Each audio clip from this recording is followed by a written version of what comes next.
Welcome to this second lecture on urban settlement and geography. I am Vishwesh Kandolkar, and part of this documentation for this lecture was done by Alan Sadap, which was documentation on Shillong. When we look at cities, one of the biggest questions which I've had is, how do you look at city and take a particular scale to understand it? Can cities be independent objects of analysis? At what scale will urban design, study, analysis and intervention be most relevant?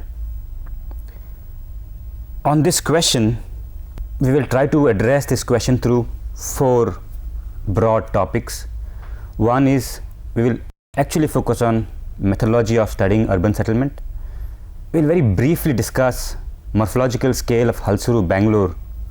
Then we will discuss hill towns of Shillong to bring the relationship of geography to settlement. On question of method, way back in 2005 when I began the master's program in urban design, Professor P.V.K. Rameshwar, then the head of urban design department, gave me a very clear exercise. He gave me a map of Karachi and he asked me, can you make a conjecture of Karachi? I was new to urban design and I didn't understand exactly what he was trying to say. He said, can we have a mosaic of Karachi? Then we looked into the plan.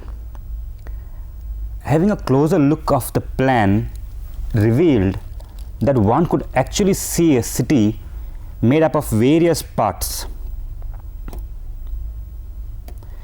So you could make different urban blocks out of the city, and these urban blocks were actually made up of different kinds of tissue.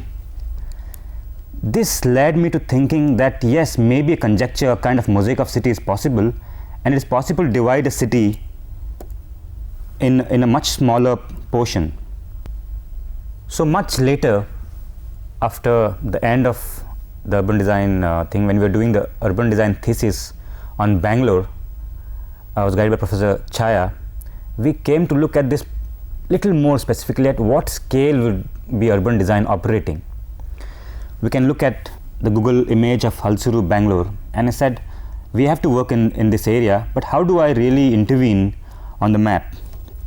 So what we have here is map of a Google image of Bangalore Hulsuru area, and one could now slowly make out that the larger urban blocks could be separated from the imagery which we can see. And this led me to decide that yes, a much smaller scale is possible and we can actually have a mosaic of the city.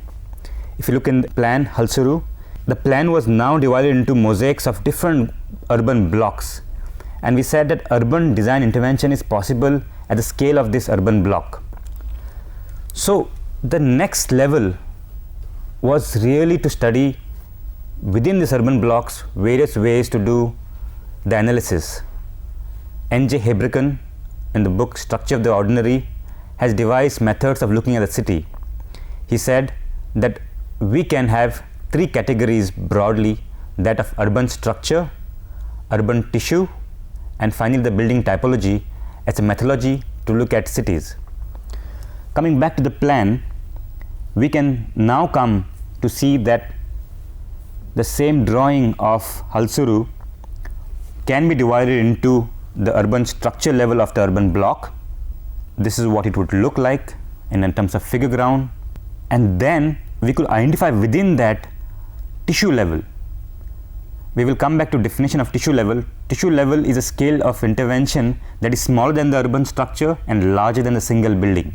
And we had to come and look at individual typologies and say, how do those individual typologies, building typologies, vary within that, and how do they contribute to the public realm?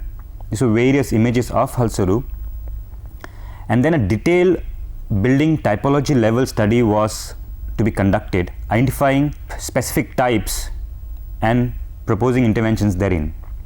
So this kind of led to a broad broad methodology to now look at cities, and this interest kind of continued, and one said, now can we take this further? Let us look at broad definitions and look back at the screen to see that what N.J. Hebreken had proposed actually were 5 levels. On the left hand side is physical systems. We have urban structure, the urban tissue, the building typology, the infill within the building type, and finally the furniture itself. So he goes all the way to the furniture of use, and on the right hand side is given the territorial units. So between urban structure and tissue comes the town, not very big but big enough, and between tissue and building comes a neighborhood, and between building and infill comes a dwelling. We decided these 3 levels, the town, neighborhood and dwelling, would be the levels of urban design interventions where urban design issues can be discussed. So we were now very focused in saying that these 3 levels, urban structure, urban tissue and building typology, would be a method to go about studying cities. What is urban structure? We have looked at the definitions elsewhere, but let us recapitulate. Urban structure normally includes the distribution of major public functions and facilities and global designation of densities and the use of urban areas. The city level therefore comprises the ordered aggregation of sector tissues types within the urban structure. And what is urban tissue? Urban tissue is a scale of interrelation that is smaller than the urban structure and larger than the single building. And then we must look at the third definition, that of building typology. As we can see on the screen, typology is a science of study of type. It is systemic in nature, and type itself, as per Professor N.J. Hebreken, the building type can be seen at least in 3 ways. One is the spatial organization, the second is a physical system, example the structure and the construction, which means if it is built in timber, if it is built in masonry, etc. So that could be a second kind of types. And third could be the stylistic expression. The spatial organization, the first one, does give much more to urban understanding of the city, and that is the level in which urban design can be discussed. Now we will take a case of settlement in a hilly region, and we will try to test whether our methods which we had looked at, the urban structure, urban tissue and building typology, can be appropriate way of studying the town. As we can see on the screen, to quote Spiro Kostov, the most widely acknowledged casuality, the natural landscape, rings true because it is visually the easiest to grasp. In some parts of the world, the sighting and the spread of human settlement responds so faithfully to the sculpture of the land that it is impossible to isolate the urban experience from the earth-induced effects. It is seen that topography is a major factor in defining urban morphology of the hill town. But the question is, at what level has architecture best answered the question of topography? Is it the individual house level, the urban tissue level, or at the level of urban structure?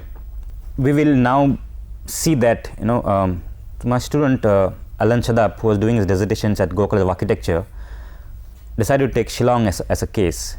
And when we discussed, we said, listen, why don't we look at this town in the methodology which we have been working for a long time. So on the screen we have a larger Google Earth image of Shillong, and we can see that town is wide and there is seemingly irregular forms of the settlement, and one cannot make out how do we look at this large agglomeration. Taking a closer look, the irregularity is even more apparent, and it is difficult to decipher what exactly is the pattern of the settlement and how is it responding to the topography. So like what we did exercise of identifying the mosaic, we said let us not tackle the whole of Shillong because that would be foolish. Let us look at a smaller part of, and what Alan came up with was a small area, and that is area of Laban in Shillong. This is a figure ground of Shillong. Not figure ground truly, because figure ground is not possible on a hilly terrain, but whatever the buildings which are there in Shillong, and that is Laban, location of Laban. So what we did is within this larger city, we said let us isolate a small neighborhood, small block which is distinct, which will have all the layers of urban structure, where we can have distinct issues which respond to the the topography, and of course very interesting building types within that. So if you can see in the map, we did a similar exercise what we did to Karachi, and we were able to again isolate Laban from it for the purpose of the study. Let us come specifically at the question of urban settlement and geography and ask, what is the relationship between urban settlement to geography, and at what scale has settlement best responded to the topography of the land, which we have already asked, but let us look at these three levels: urban structure, urban tissue, and building type. The scales of the drawing which we subsequently going to see are going to be based on this three defined segment. First up is going to be the urban structure level, or the block level, or the precinct level, or neighborhood level, which we see. If you remember that we had organized a system of studying a settlement in agrarian context, and we had said that there are these different morphological layers that of understanding the topography of the land, understanding the water flow, there were fields, etc. In this case, we still follow the same systems going down, but now if you look at the screen, what we do is first we have the contour map of the area, and these contours are taken at almost 3 meters or 5 meters interval. We map the drainage pattern within this, which is the watershed. It is depending on the land profile, the watershed can have various manner in which it can go to the lowest level, and it usually follows the profile of, if you can see here, the profile of the land as it goes down.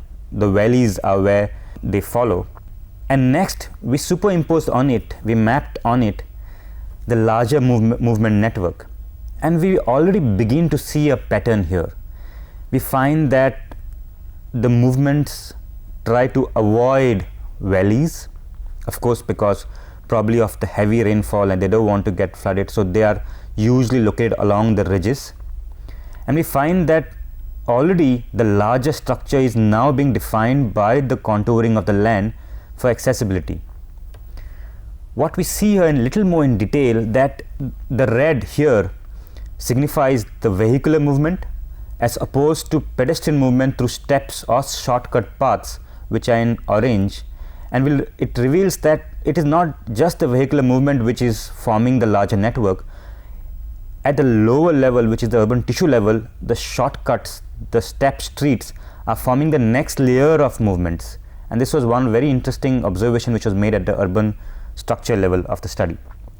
We now have to do a mapping exercise where we have to now superimpose what we have got from Google Earth as a first layer.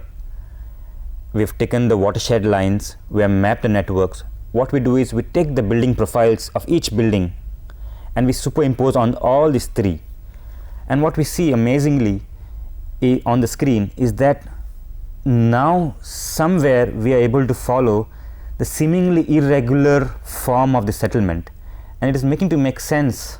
It's slowly making sense now that there is some connection between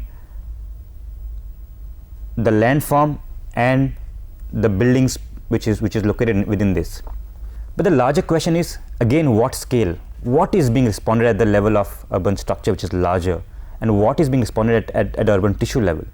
If we go to the map again, we also find that the common facilities, in this case certain religious structures, markets, this was a common place, relatively flatter land in which the location of the market, the police station, the church, the community school happened. There is a distinction between the public places which are commonly linked and the finer tissue.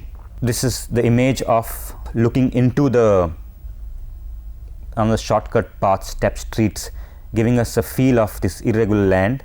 And as Spyrakosov said, that we can really make out the experience of the landform within the city. We cannot escape it. It is so obvious. But to find a finer relationship is a little more difficult in terms of the urban design inquiry.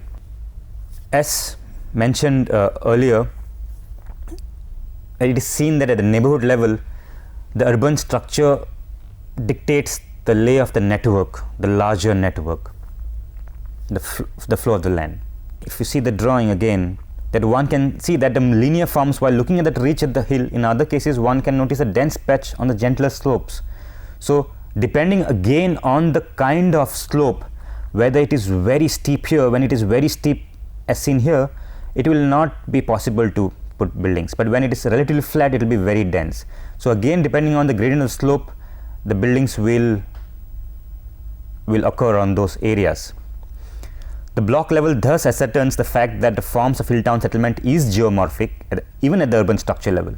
And this is kind of a network drawing looking at important landmarks, and we can see clearly that the larger roads, I mean the main higher hierarchical roads, are having the major nodes, important landmarks or locations, as one would say. Did a little bit of study on trying to look at the lattice structure of it, and we found that it is a semi-lattice, although Christopher Alexander lays that city is not a tree, and we do see that there is no clear hierarchies which is possible here. Even in terms of the urban structure, it is seen that it is not possible to see a city as a clear hierarchies, but a kind of semi-lattice as discussed by Christopher Alexander, which we can see in the drawing itself. Very, very interesting once we can read in detail. So apart from the movement network, the characteristic loci located in the block level contribute to the structuring of the whole thing. And the urban fabric of the contoured side varies from a flat side in terms of that urban block is more complex. It has movement networks consisting of roads, bridges and steps. Of course, we will see more as we go at the tissue level. And this next level, the tissue level, is a very important level, and N.J. Hebreken in Structure of the Ordinary uses this level as kind of a critical level for urban designers, especially where we can bridge the gap between architecture on one hand and larger issues of city. This is a level which is truly the scale of urban design. Let us look at the screen again. Within this larger urban structure, we identified several tissues, and there has to be a criteria of selection for doing that. And one of the criteria here was to see what could be the variations within the tissue. We identified 4-5 tissues. We will not go into details of the tissue. Of course, we also did a little study on the public buildings and the small tissue there. Again, we don't want to go into those areas. We will look at residential tissue and building typology within that. And this scale is going to be a very critical scale for one of the tissues which we selected was where there was a long serpentine stepped street going down, connecting one road, vehicular road, to another, as we can see in series of drawings. This is structure. This is located at this point on the ridge, the second one and third. North is upwards. What we already see is that this step street is on the ridge. If you can see, the contours are going across, and this is the valley going down. And therein, one of the fundamental observations of tissues is revealed. This is the image of main spine of this place, Lumpering, which makes its way downhill. Various pictures within the environmental image we encounter. Tissue seen in little more detail. Now at this scale, what we have done is a plotting of not just the building, but also the larger land parcel. So what tissue level reveals is not just the relationship of the building to the public realm or the streets, but also the way in which the land is parceled within this larger urban structure. And it is at this scale that we find that suddenly the ways in which we can look at geography and specific settlements is changing. We cannot see the geomorphy so obviously, and yet certain relationships are revealed. As we can see, this was 3-meter contoured interval through which this whole thing was taken. And what we did here mapping was, it is very easy to take a flattish land as we had seen in Alsuru, Bangalore, and create a figure ground of the entire area cutting across the building as in the Nalli's plan. But when the land is sloping, there's the terrain which is flowing, it is very difficult to do a figure ground, because when you cut at a particular level, you cut into a large chunks of land. So when you see figure ground, you'll be able to see probably the land which is cut, the earth fill. You'll be able to see part of some buildings which can be revealed, and then you'll be only be able to see the roof.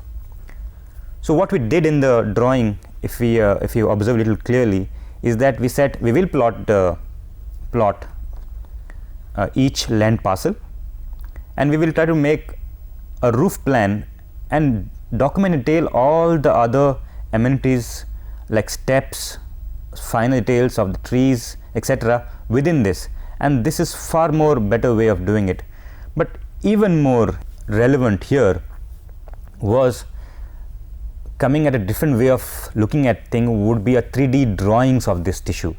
And Alan Shadab had excellent hand, and what we will see now is series of his sketches which he did for Laban area. So here we can see that really the tissue is trying to, so to say, speak to us and reveal its underlying form. So we see the step street.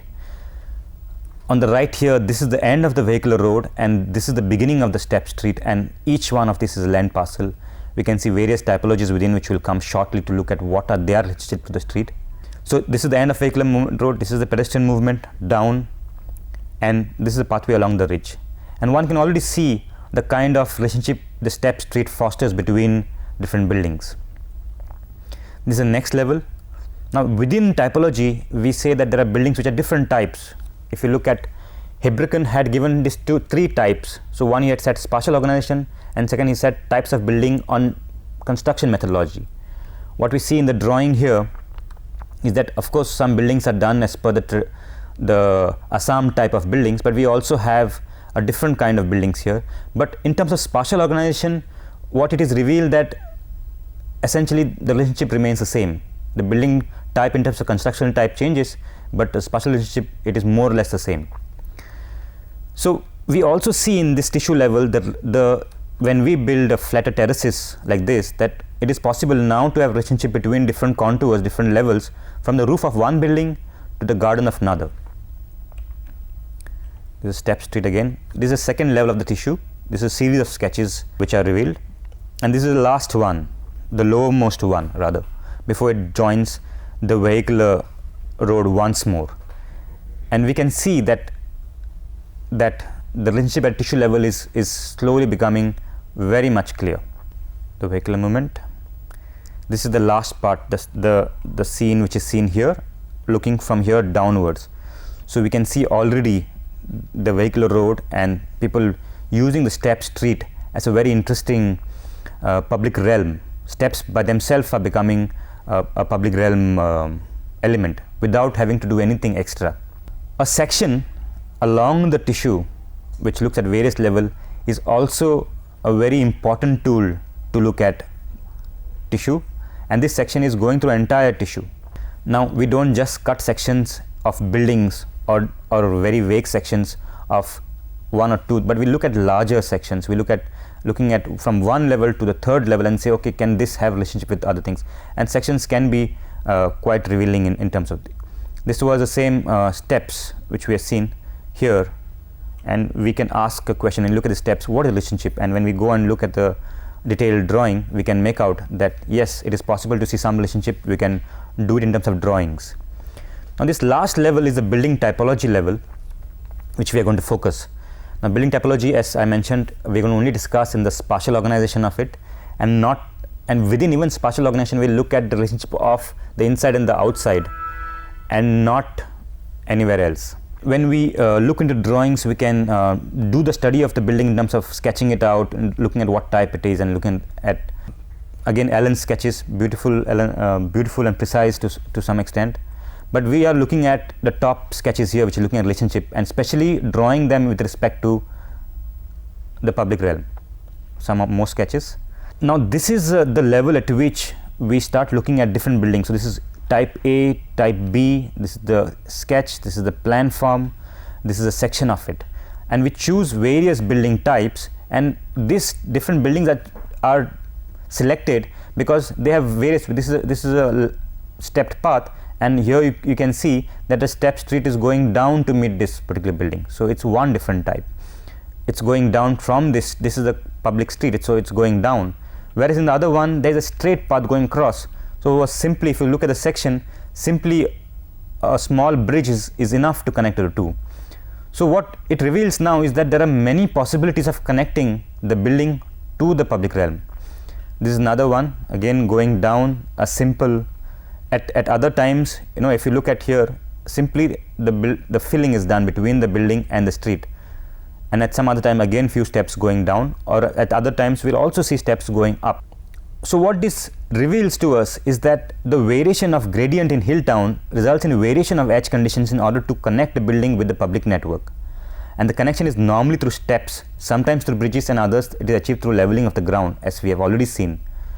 And this variation of the building typology which becomes relevant, and again we can also see now this type linking with the different various levels relationship which you can have, interaction across the levels, interaction across top of the building and the garden of another.